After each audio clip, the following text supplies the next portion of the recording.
Aloha kako. My name is Kassandra Connor, and today I'll be talking about my project, which was a sustainable raised garden bed.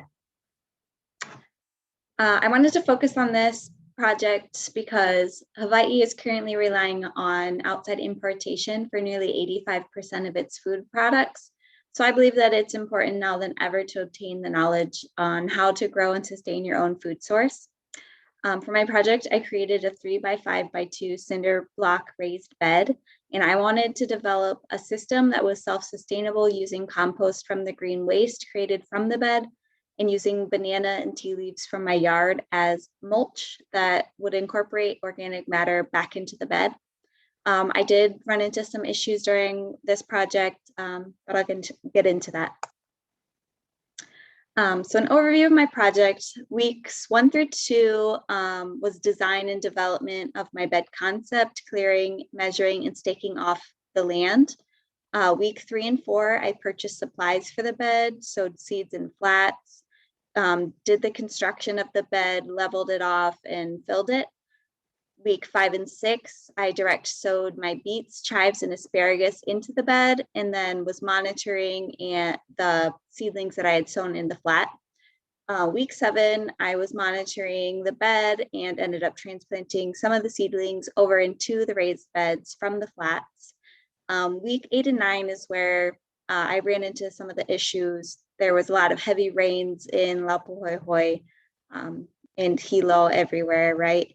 And they badly damaged some of my plants as well as leaf miners. So I ended up incorporating perlite and cinder into the soil to help with drainage and sprayed down my plants with neem.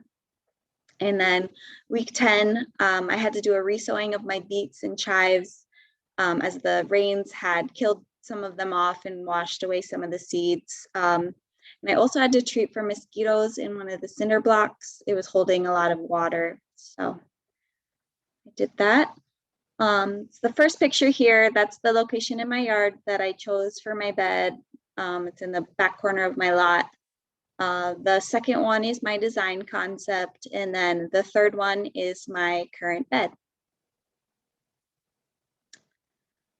So in figure 1, you can see the bamboo sticks I used to help me measure off my corners. I used a tape measure, but that helped me mark it. Figure 2, I calculated how much cinder blocks I'd need, came out to 32. Figure 3, after I dug it out and laid all the cinder blocks, I wanted to level them off, make sure it wasn't slanted and gonna fall down on me. Figure 4, that's the finished bed before I added any soil.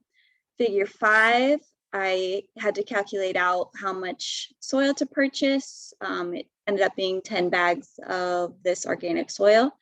In figure 6, I wanted to test it for little fire ants because our lot is little fire ant free right now. So just making sure I'm not going to bring anything in that I don't want. And you can see the peanut butter on the clear straw there on figure 6. So the problems, again, the consistent heavy rains was the biggest one. It led to poor seedling growth, complete die-off of my beet seedlings, and poor drainage and soil compaction. Leaf miners did damage my bean plants, and the cinder block that was holding water had mosquito larvae in it. How I solved them, I incorporated the perlite and cinder into the soil.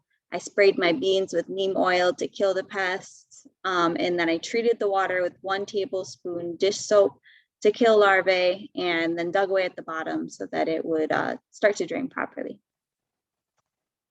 What I still plan to do, I'm going to use banana and tea leaf as mulch to keep my weeds down once all of my seedlings have come up so that I'm not accidentally shading any of them out. I'm going to incorporate my compost into the soil as needed, and I plan on planting flowering plants around the bed to attract pollinators and deter pests, and I'm thinking of using marigolds for that.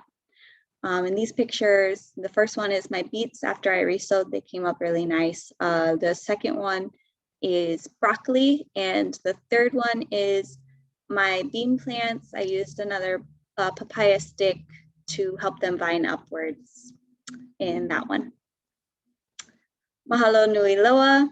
Thank you for watching my talk. I hope that you learned something and enjoy the rest of the presentations.